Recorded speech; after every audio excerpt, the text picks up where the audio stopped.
여러분, 성경 역사를 보아도 그렇고 세계 역사를 보아도 그렇습니다. 한 나라와 국가가 언제까지 계속해서 부귀영화를 누리는 경우는 성경 역사에도 없었고 또한 세속 역사에도 없었습니다. 한 개인과 가문이 대대로 부귀영화를 누리는 것도 성경 역사에서도 세계 역사에서도 없었습니다. 그 이유 중에 하나가 무엇인가 했을 때 인간은 근본적으로 부귀영화를 누리게 되면 교만하게 되어 있고, 인간은 근본적으로 부귀영화를 누리게 되면 하나님과의 관계 속에서 가져야 할 영적인 민감함, 또한 성령 안에서 가져야 될 성령의 은혜로부터 멀어지게 되는 것이 인간의 부패한 모습이기 때문에 그런 것 같습니다.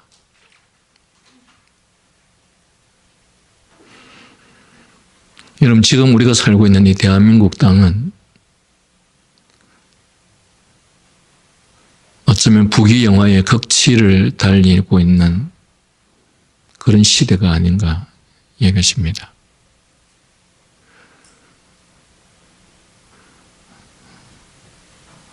높은 데로 올라가면 계속 높은 데가 나오는 것이 아니고 언젠가는 내리막길이 있기 마련입니다. 지혜로운 사람이라면 내리막길을 예상하고 있거나 또한 내리막길을 대비하고 있어야 한다고 생각됩니다. 특별히 우리가 그 교훈을 이 성경으로부터 배우기 때문에 더욱더 그렇습니다.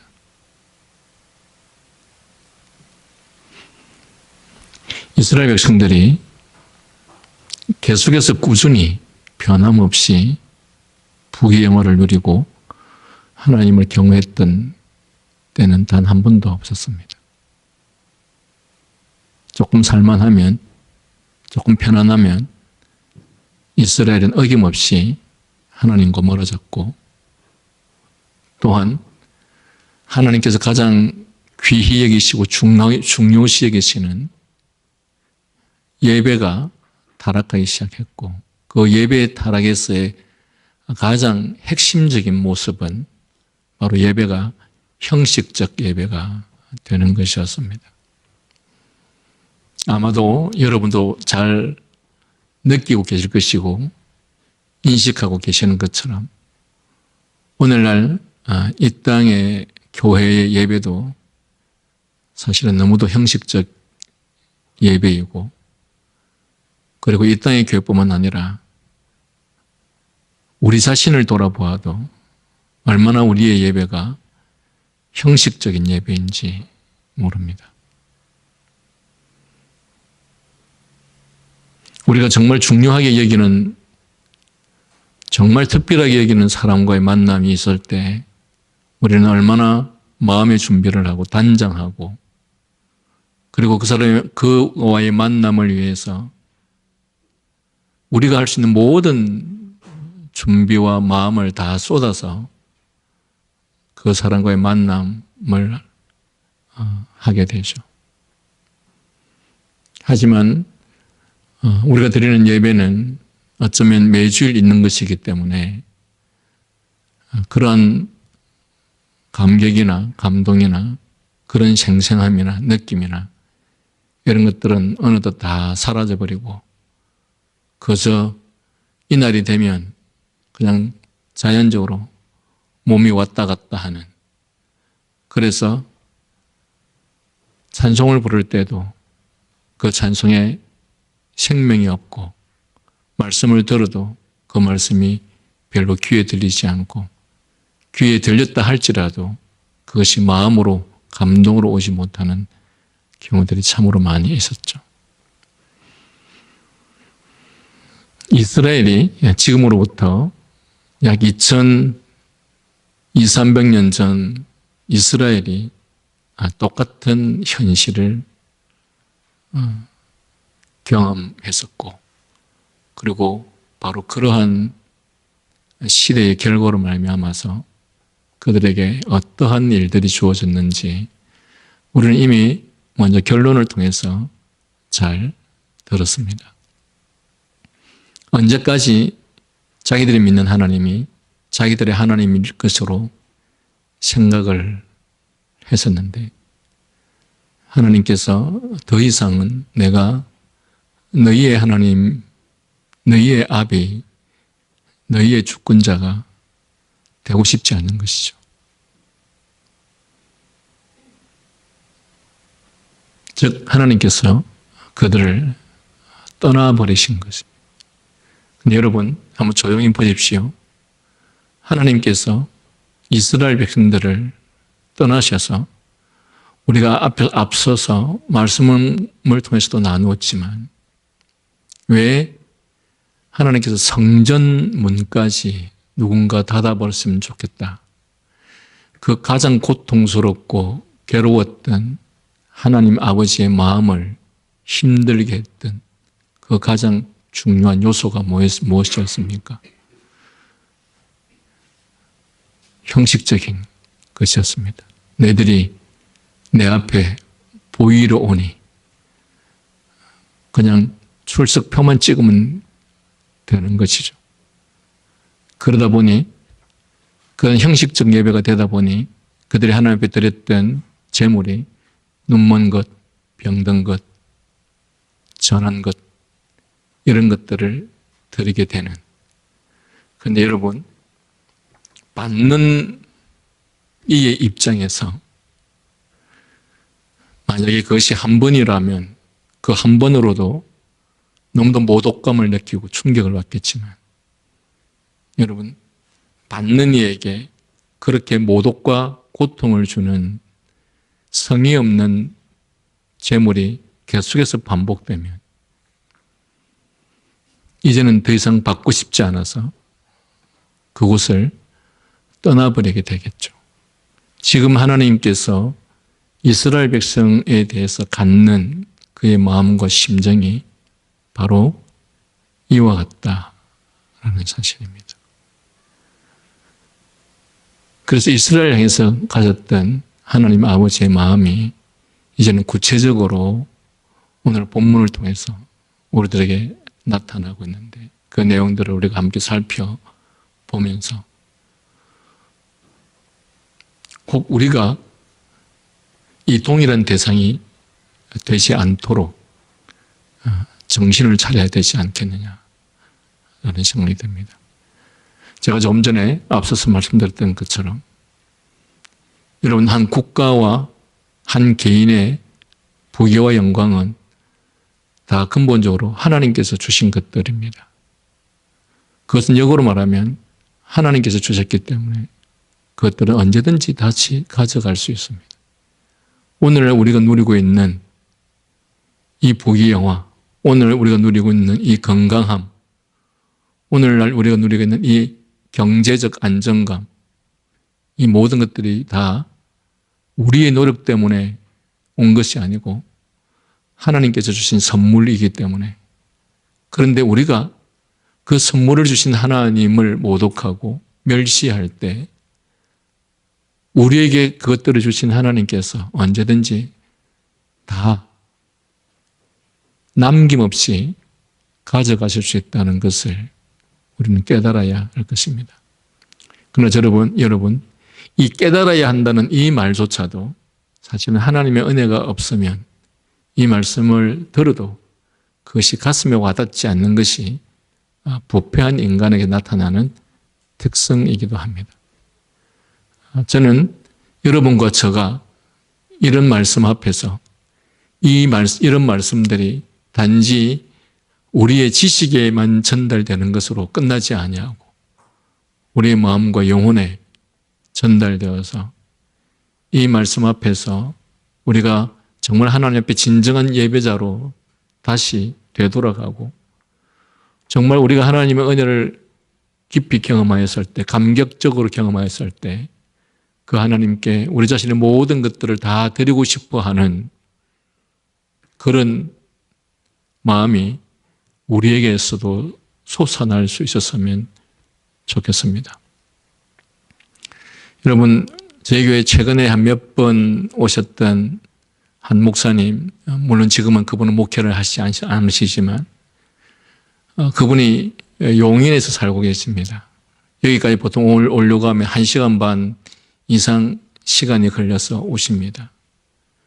그런데 그분이 우리 교회에 오셔서 해 주신 일들이 너무 많습니다. 옥상에 있는 벽 페인트도 그분이 다 해주셨고, 근데 그 많은 페인트들을 다 본인의 돈으로 다 직접 사셔서, 그리고 온종일 하루 종일 오셔서 아침부터 저녁까지 혼자서 일을 하셨고, 그런데 여러분, 우리 자신을 가만히 생각해 보십시오.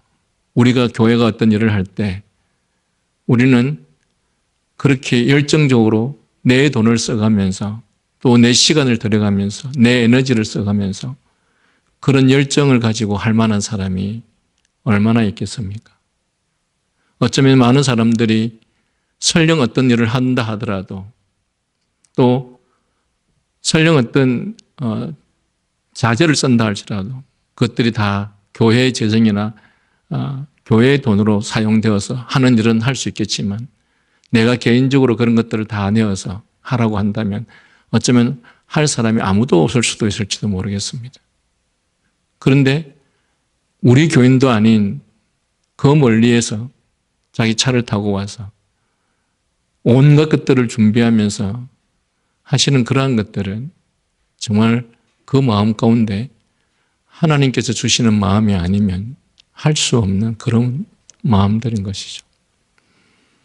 우리가 하나님 앞에서 가져야 될 하나님을 향한 사랑은 바로 이와 같이 누가 요구하지도 않았고 시키지도 않았는데 자신이 가진 것까지도 아깝지 않는 그런 헌신과 희생이 바로 그 마음 속으로부터 일어나는 것이라는 것이죠. 저는 그분을 향해서 너무 감사한 마음을 많이 가져서 그 감사한 마음 뒤에는 너무 죄송한 마음이 너무 많아서 그렇게 하지 않으셔도 된다고 계속 말씀을 드리지만 그분 그렇게 하는 것이 그분의 기쁨이고 즐거움이어서 그렇게 하셨습니다. 우리가 주님 앞에 드리는 예배가 또 우리가 주님 앞에 드리는 삶이 우리 속에서 살아서 생명력이 있어서 역사하는 그런 신앙이 되어야 할 것입니다. 그런데 이스라엘에는 그런 것이 전혀 없었습니다. 본문으로 들어가서 당시 이스라엘 백성들이 예배와 어울려서 범죄했었을 때, 즉 저는 것, 병든 것, 눈먼 것 이런 것들을 들었을 때 그 책임이 누구에게 있었습니까? 물론 그 책임은 모두에게 있습니다. 그런 저는 것, 병든 것, 눈먼 것들을 가지고 오는 그들이나 또한 그런 것들을 받아주는 제사장들이나 다 똑같은 사람들이었죠. 하지만 그 악행에 있어서 첫 번째 책임은 사실 제사장들에게 있었습니다. 왜냐하면 백성들이 바른 길에서 벗어난 것을 바로잡아주는 것이 그들의 직책이었기 때문에 그렇습니다. 저는 것, 병든 것, 눈먼 것들을 가져오면 제사장은 안 받아야죠. 그런 자세로, 그런 마음으로, 그런 태도로 예배 드리는 사람을 받아주지 않았어야 하는 것이죠. 못 들어오게 해야 되는 것이죠. 그런데 그랬다가는 사람들이 다 교회를 떠나고 그랬다가는 교회 숫자가 적어질 것 같아서 그것이 두려워서 말하지 못하는 오늘날 목회자들이나 저들의 그 병든 것, 눈먼 것, 저런 것들을 받아주지 않으면 자기들의 생존의 문제, 먹고 사는 문제가 해결되지 않으니 그것들을 다 받아주는 제사장들이나 다 똑같은 사람들이죠. 결국 제사장들이 그런 태도로, 그런 자세로 그 저는 것 병든 것들을 다 받아주니, 그러니 이스라엘 백성들이 더더욱 부패하고 타락하게 되었고, 그리고 그 결과가 무엇입니까? 오늘 본문에 보면 그들은 하나님으로부터 저주를 받게 되는 비참한 지경에 이르게 되었습니다. 그래서 백성들은 지도자를 잘못 만나면 그 백성들의 인생도 비참하게 되는 것이고, 지도자 또한 백성들이 부패한 백성들이면 그만큼 더 고통스러운 삶을 살게 되겠죠. 제사장들은 백성들보다 하나님께 예배하는 부분에 있어서는 더 많은, 더 구체적인 지식을 갖고 있지 않았습니까? 그런데 말라기 선지자는 그들의 책임 회피가 일반 백성들이 죄를 짓도록 만드는 결과가 되었기 때문에, 그래서 이 제사장들이 바로 불경건의 원흉이라고 비난하고 있는 것이 이 본문의 말씀입니다. 말라기 선지자는 너희 제사장들아 하고 말합니다. 그들은 실제로 자신들의 죄를 가볍게 여기거나 또는 자신들의 죄를 다른 백성들에게 전가시키고 있습니다. 하나님께서 앞서 1장에서도 제사장들을 향해서 너희는 어떻게 해서 저는 것, 병든 것, 눈먼 것들을 여호와 앞에 제물로 드리느냐. 제물을 실제로 드리는 행위는 백성들이 하는 것이 아니라 제사장들이 하죠. 왜냐하면 그 제물들을 가져온 것들을 성막의 입구에서 그 제물들의 피를 흘려서 그 피를 받아서 지성소로 가는 사람이 바로 제사장들이기 때문에 그렇죠.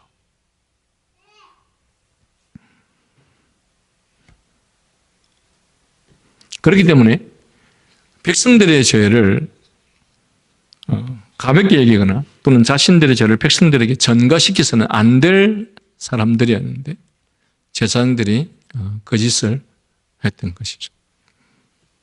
여러분, 교인들은 지도자를 향해서, 목회자를 향해서 웬만하면 그냥 다 봐주기를 바랍니다. 너무 깐깐하게, 너무 원칙적으로 하면 오히려 불편해하고 불평해합니다. 너무 지나친 거 아닙니까? 너무 많은 요구를 하는 거 아닙니까? 그렇게 불평을 하죠. 그랬을 때 지도자는 그 불평을 듣는 것이 힘들어서 그냥 대충 적당히 넘어가죠. 세례를 꼭 그렇게까지 줘야 됩니까? 직분을 꼭 그렇게까지 줘야 됩니까? 다른 교회는 그렇지 않은데 왜 이 교회는 이렇습니까? 라고 말을 할 때 지도자는 가장 힘든 부분이죠. 그래서 그 갈등이 너무 힘들고 그들과 싸우는 일이 너무 힘들기 때문에 그냥 포기해버리는 것이죠. 아마 여기 제사장들이 어쩌면 처음에는 그들이 저는 것, 병든 것, 눈먼 것들을 가져왔을 때 하나님께서 이런 것들을 제사를 드리면 안 됩니다라고 아마 처음에는 했을지 모르겠습니다. 그러나 그것들조차 안 받았을 때는 이제는 자신들의 생존의 문제가 직결되기 때문에 그래서 어쩔 수 없이 받기 시작했을 것입니다. 자신의 생명, 생존을, 미래를 두려워했던 것이죠. 하나님의 뜻이 아니면, 하나님께서 원하시는 아니면 내가 설령 내 앞에 죽음이 온다 할지라도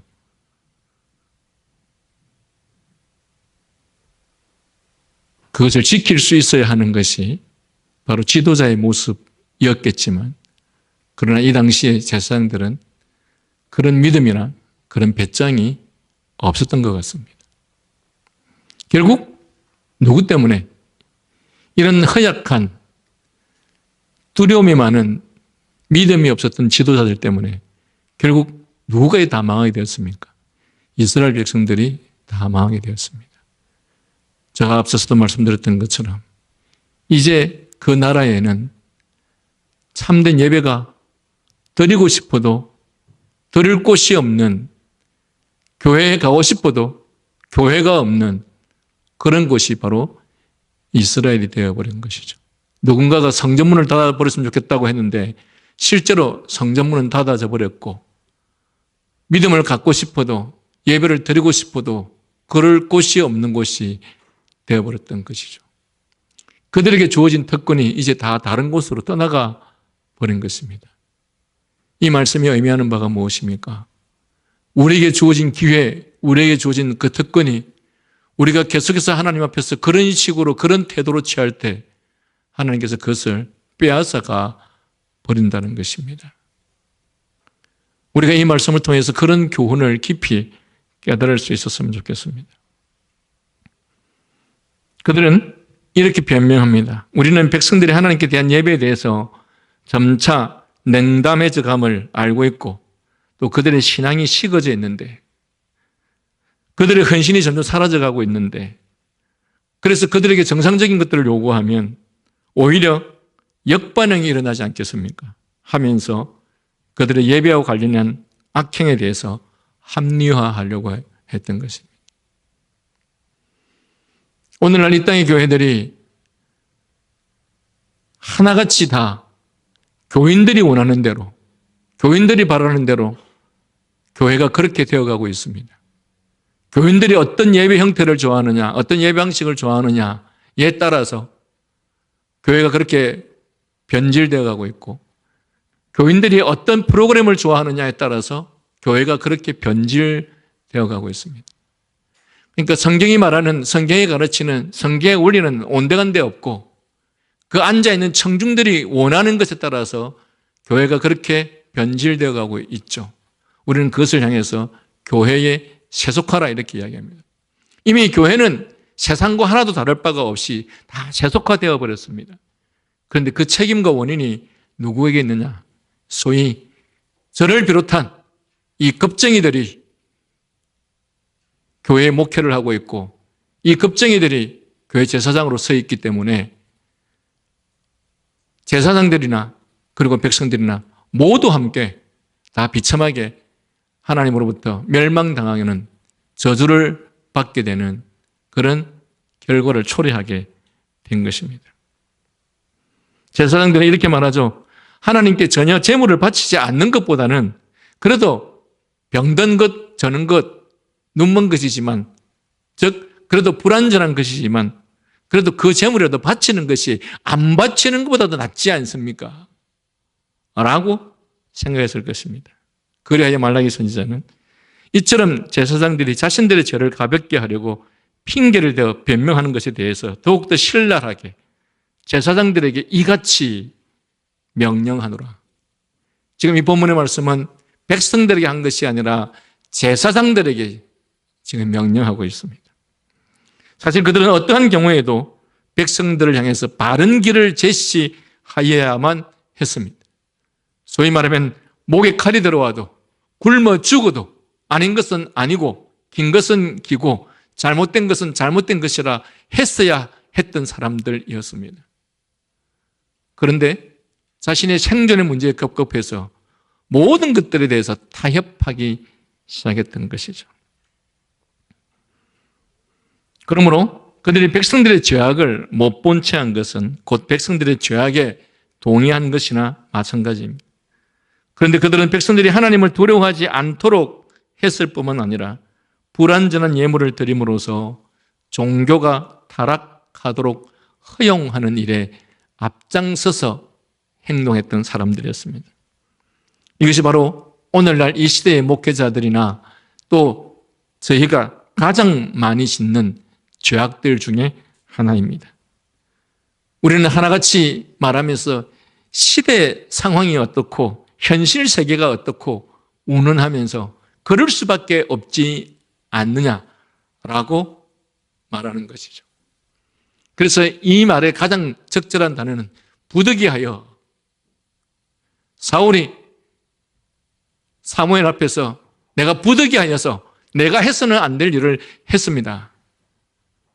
그런데 정말 신실한 믿음을 가졌던 다니엘의 세 친구 사드락과 메삭과 아벳느고는 그리 아니하실지라도 우리가 그것 때문에 죽는 한이 있고 그것 때문에 망하는 일이 있다 하더라도 우리는 그렇게 하지 않겠습니다 했던 것이 그들의 믿음이었다면 사울은 부득이해서 그럴 수밖에 없었습니다. 정반대의 믿음을 가졌던 두 유행의 사람들이었죠.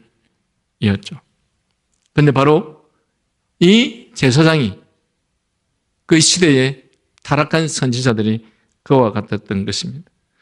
그리고 선지자가 너희라고 한 것은 백성들이 하나님 앞에서 죄를 지은 것에 대하여 그것이 너희와는 상관이 없기에 자신들은 용서받을 것이라고 생각지 말아라 라는 뜻이기도 합니다. 제사장이 이렇게 말한 것이죠. 저가 병든 것, 저는 것, 눈문 것들을 들었습니까? 아니지 않습니까? 저는 그들이 가져온 것을 하나님 앞에 들었을 뿐이고 근본적으로 제가 그것을 드린 것이 아니지 않습니까? 그래서 백성들이 저주와 심판을 받는 것은 마땅한 일이고 마치 자기는 책임이 없는 것처럼 지금 변명하고 있는 것입니다. 그런데 하나님께서는 제사장들을 너희의 백성의 인도자로 세우셨기 때문에 그들의 악행을 방지하게 하는 것은 바로 제사장들의 의무였습니다. 그러므로 너희는 너희의 의무와 책임을 게을리했기 때문에 아무리 백성들이 죄를 범했다 할지라도 그 백성의 죄의 책임을 너희에게 묻는 것은 정당하다라는 것입니다. 여러분, 저도 이 말씀 앞에서 결코 떳떳할 수 없는 사람이고 저도 이 말씀 앞에서 어쩌면 얼마나 믿음이 없는 사람이었는지 모른다라는 고백을 안 할 수 없습니다.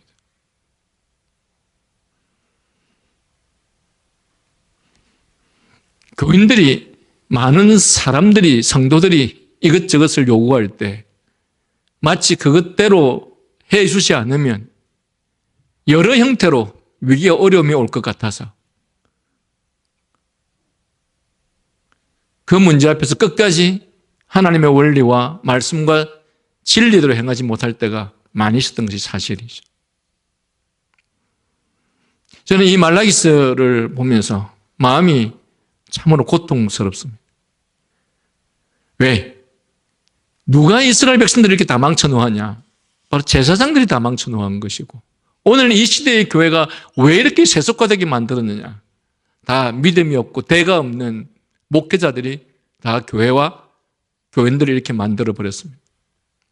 그래서 결국 이 시대 말라기 시대 백성들이 다 부패하고 타락해버렸고 그리고 그것이 하나님의 심판을 받게 되는 엄청난 결과를 맞이하게 되었는데 마찬가지로 이 시대의 목회자들이 이렇듯 이 시대의 말라기 시대의 제사장들처럼 목회를 하다 보니 오늘날 교회들은 다 세속화되어 버렸고 그리고 교인들은 주일날 한번 도장 찍으러 오는 것이죠. 도장만 찍고 가면 다 된 것처럼 오늘날 거듭나지 않은 중생하지 않은 수많은 교인들을 누가 다 양산에 내었고 만들어 버렸느냐. 결국 이렇게 믿음 없는 목회자들이 다 그렇게 만들어 버린 것입니다. 그래서 이들의 책임이 참으로 크지 않을 수 없다는 것입니다. 만약 너희들이 올바르게 가르치고 너희들이 올바르게 인도했다면 백성들이 어떻게 그토록 불경건한 일을 감히 행할 수 있게 되었는가. 제사장들이 허용하기 시작해 주니까 이 백성들이 점점 더 배짱이 늘어가게 된 것이죠. 이런 것들은 절대로 드리면 안 됩니다. 하나님께서 진노하십니다 라고 했으면 그런 것들을 두려워하는 마음으로 설령 갖고 온다 할지라도 두려운 마음으로 갖고 왔을 텐데 제사장이 그것들을 받아주니까 점점 더 간이 커서 이제는 갈수록 더 하나님 앞에 결코 제물로 드려서는 안 될 것들을 제물로 드리게 된 것이죠. 하나님께서는 자신의 거룩하신 이름을 진정으로 예배하도록 너희를 제사장으로 삼으셨지만 너희는 백성들에게서 신성모독이 자행되었다는 사실을 알고 있으면서도 즉 그들이 잘못된 제물을 가져온 것을 알면서도 침묵으로 지켰으므로 이제 너희에게 이같이 명하노라. 그래서 지금 이 본문은 누구에게 저주를 내려는 거예요? 제사장들이 너희에게 저주를 내려라고 말씀하고 있는 것입니다. 이어서 선지자는 2절에서 만군의 여호와가 이르노라 너희가 만일 듣지 아니하며 마음에 두지 아니하여 내 이름을 영화롭게 하지 아니하면 내가 이토록 선포하고 이토록 가르치고 이토록 명령함에도 불구하고 너희가 듣지 아니하고 마음에 두지 아니하여 내 이름을 영화롭게 두지 아니하면이라고 덧붙입니다. 여기서 하나님께서는 그들이 자신의 경고를 듣지도 않고 주의를 기울이지도 않았으므로 얼마나 마음이 상하셨는지를 보여주십니다. 사실 하나님의 말씀을 듣지 않는 것보다 더 참을 수 없는 일이 어디 있겠습니까?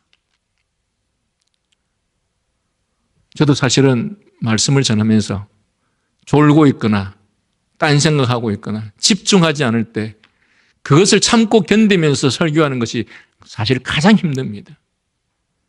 부모가 자식에게 조언하고 있는데 이 자식이 앉아서 졸고 있다든지 딴짓하고 있으면 미치지 않겠습니까? 우리 자식 같으면 바로 그냥 손이 날아가겠죠.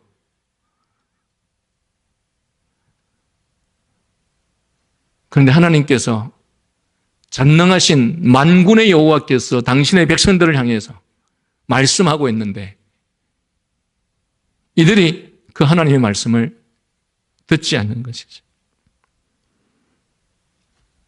뿐만 아니라 마치 하나님의 말씀을 듣기만 해도 되는 것처럼 즉 듣는 것으로 충분하고 듣고 난 뒤에는 즉시 잊어버려도 상관없다는 식이므로 그래야 하나님께서는 만일 너희가 마음에 두지 아니하고 내 이름을 영화롭게 하지 아니하면 즉 그것을 진지하게 가슴에 두지 아니하면 이라고 덧붙인 것입니다. 이러한 이유로 우리는 선지자가 하나님께서 그들을 가혹하게 벌하시는 것이 타당하다.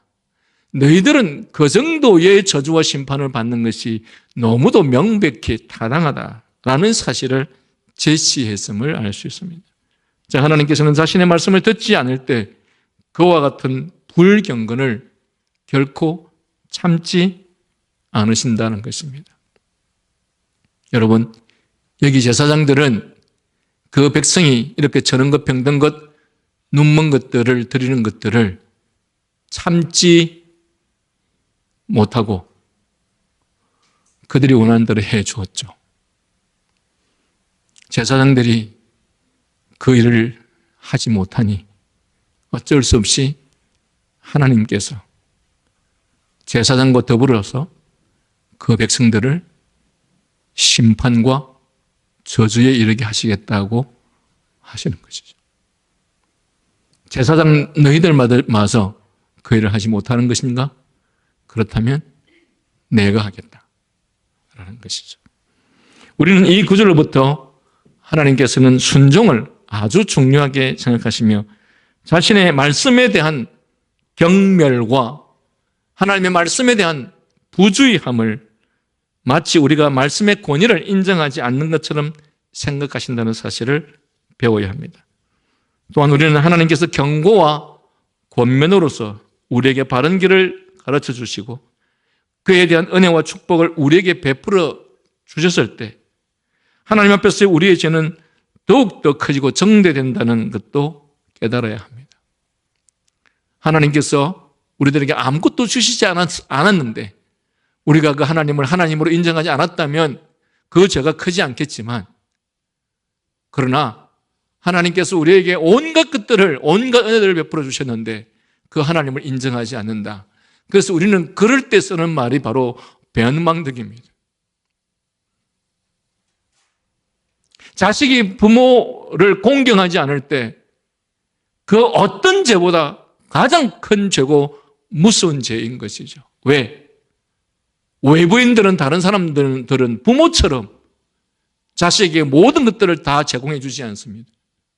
외부인들은 다른 사람들은 부모처럼 자식에게 모든 것들을 다 희생하지 않습니다. 그런데 그런 부모의 수고와 희생과 땀 흘림과 고통 가운데에서 그 은혜로 살았던 자식이 그 부모를 인정하지 않고 그 부모의 말씀의 권위를 따르지 않을 때 그 부모는 못 견디는 것입니다. 그래서 우리는 그런 것을 변망덕의 죄라고 하는 것이죠. 하나님께서는 하나님의 말씀의 권위에 따르지 아니할 때 하나님의 측면에서 가장 고통스러운 것이다. 그래서 앞서서도 이 본문이 말하고 있는 것처럼 누가 저 성전문을 닫았으면 좋겠다 라고 말씀하시는 것이죠. 이처럼 하나님께서는 우리의 구원을 위해서 친절하게 주의를 기울이심으로 우리가 하나님의 가르침과 경고와 훈계와 그 밖의 조치를 완악하게 거절한다면 이중으로 용서받을 수 없게 된다는 사실입니다. 이어서 말라기 선지자는 내가 너에게 저주를 내려 너희의 복을 저주하리라. 여러분, 성경에서 저주라는 말을 그렇게 많이 쓰지 않습니다. 하나님께서 당신의 백성에게 너를 저주하겠다라는 말을 그렇게 잘 사용하지 않는다는 것입니다. 그런데 하나님께서 이 제사장들을 그리고 당신의 백성들을 저주하시겠다. 여러분, 우리가 앞에서도 말씀을 나누었지만 하나님께서 인간을 창조하시고 제일 먼저 가르치신 제도가 결혼과 더불어서 예배라는 제도였죠. 하나님 앞에 하나님께서 원하시는 방식에 따라 예배하지 않은 가인의 인생은 그와 더불어 그의 모든 후손이 하나님으로부터 저주를 받게 된 것이죠. 저주는 이럴 때 사용하시는 거죠. 즉 예배와 관련하여 하나님 앞에 범죄하였을 때 하나님께서는 견디지 못하는 것인 거죠.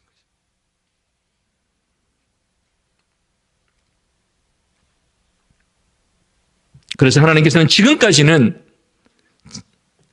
자신의 은총을 그 백성들에게 명백히 보여주셨지만 이제는 그들에 대해서 특별한 은총을 더 이상은 베풀지 않을 것임을 알게 하기 위해서 그들로부터 은혜를 박탈하실 것이라고 선포하고 있습니다. 그러므로 이 말은 인간에게 주어진 모든 결과물은 오직 하나님의 부성적인 한량없는 사랑에 대한 증거라는 사실을 명백히 밝힌 말씀이기도 합니다. 그들로부터 은혜를 다 박탈하실 것이다. 이 말이 의미하는 바가 무엇입니까? 그들에게 주어진 모든 것들이 다 하나님으로부터 왔다는 거 아닙니까? 그런데 그 하나님을 업신여긴다. 그랬을 때 너희들에게 주어졌던 그 모든 것들을 다 빼앗겠다라는 것입니다.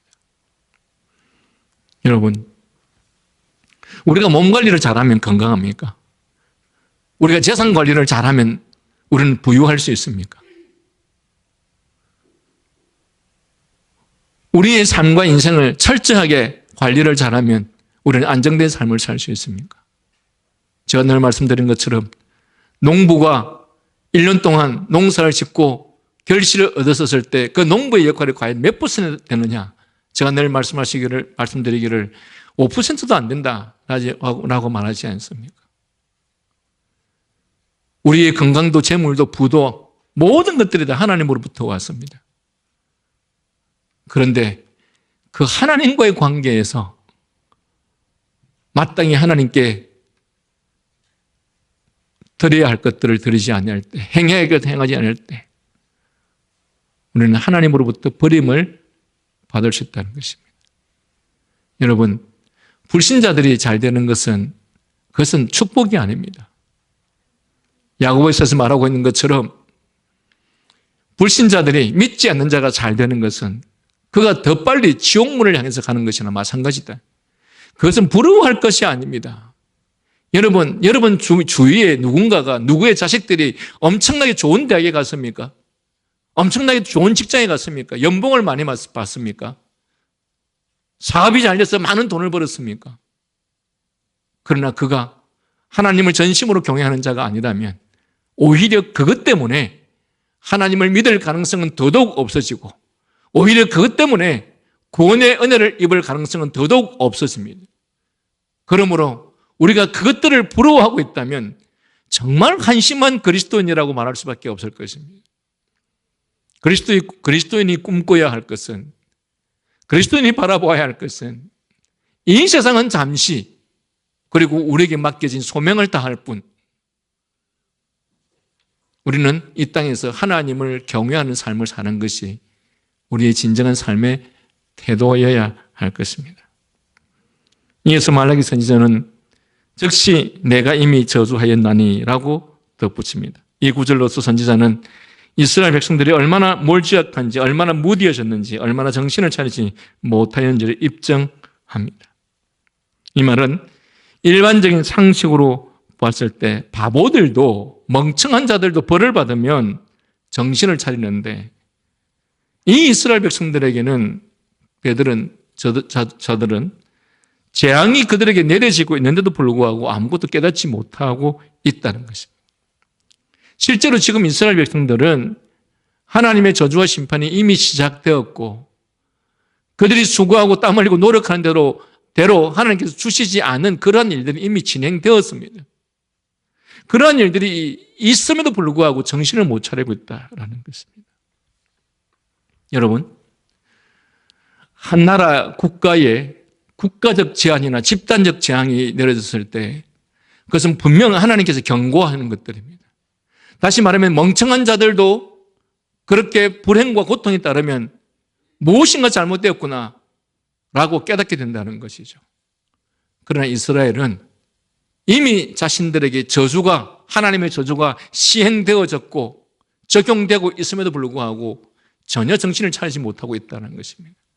이것이 바로 여러분, 얼마나 인간이 하나님에 대해서, 진리에 대해서, 말씀에 대해서 얼마나 무디어지면 실제로 자기 곁에서 이런 일이 일어나고 있음에도 불구하고 전혀 정신을 차리지 못하는 이 상태가 가장 저주받은 상태인 것이죠. 오늘 우리 시대가 바로 그런 시대인 것 같습니다.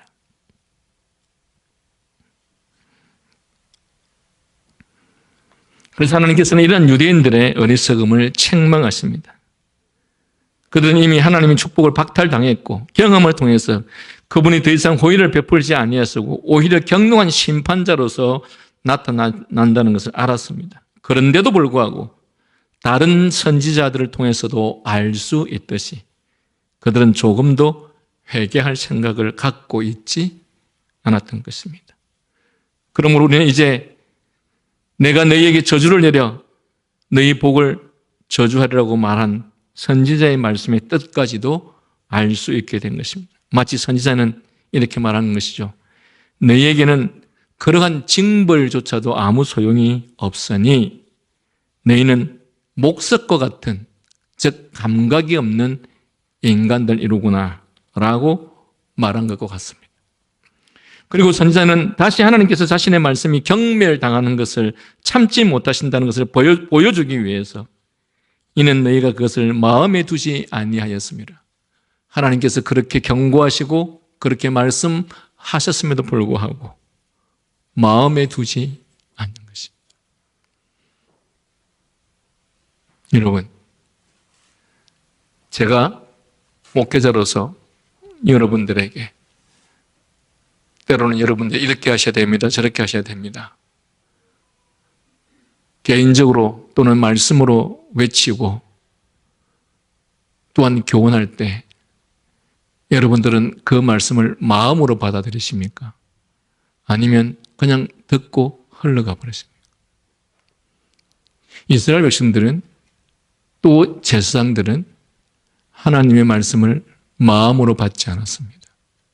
하나님께서 지금 경고하고 계시고 이미 경고가 시작되었음에도 불구하고 이스라엘 백성들의 마음은 끄떡도 하지 않았던 거예요. 마음의 감각이 완전히 다 무뎌진 상태인 것이죠.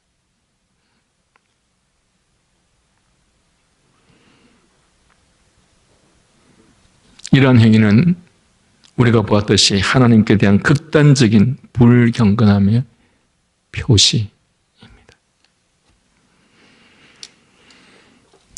여기까지만 하겠습니다.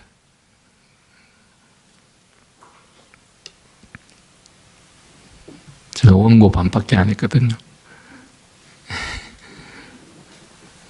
여러분을 너무 고통스럽게 할 것 같아서.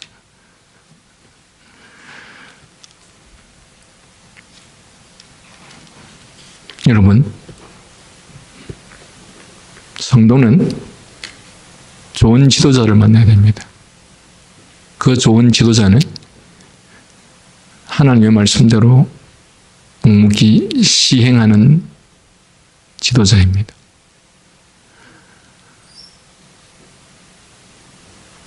죽음을 두려워하지 않아야 되고 가난을 두려워하지 않아야 되고 또한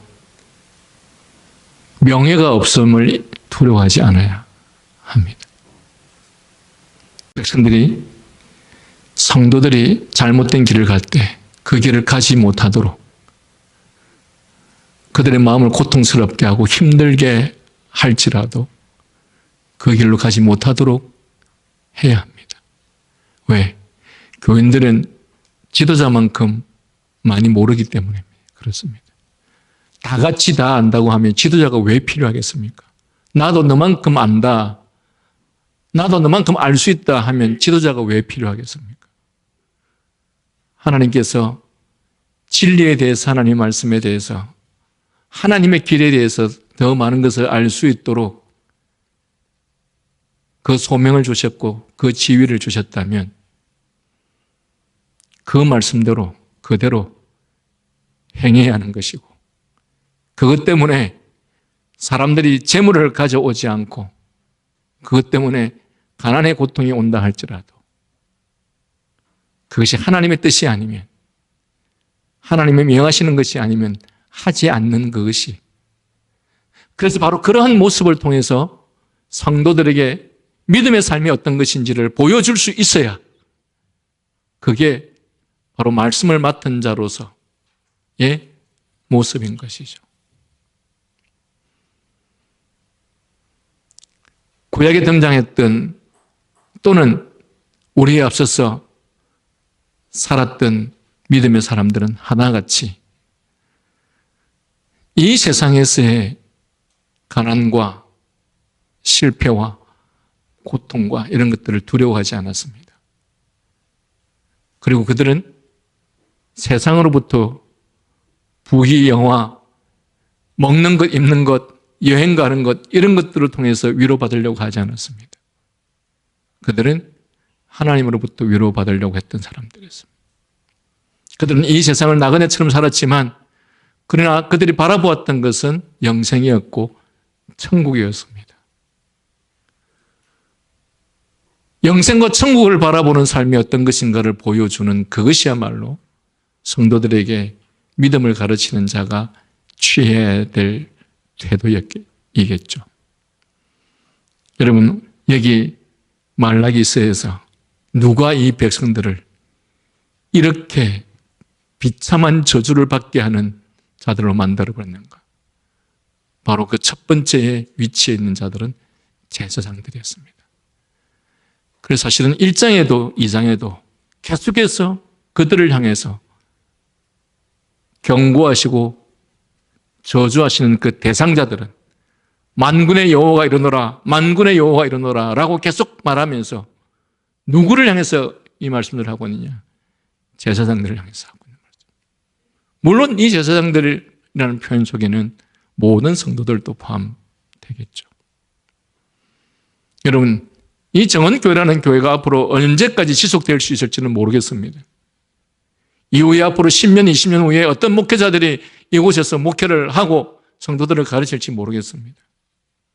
그러나 중요한 것은 예수 그리스도의 재림이 오는 그날까지 정말 하나님의 말씀과 하나님의 뜻대로 백성들을 가르치고 인도하고 지도하는 그런 목회자가 이 교회의 목회자로 있어야 되겠죠. 그랬을 때 주님의 재림의 그날에 주님께로부터 함께 영생의 길에 오르는 그런 축복과 은혜가 있게 되겠죠. 이 일을 위해서 성도들인 우리가 정신을 차려야 된다는 사실입니다. 기도하겠습니다.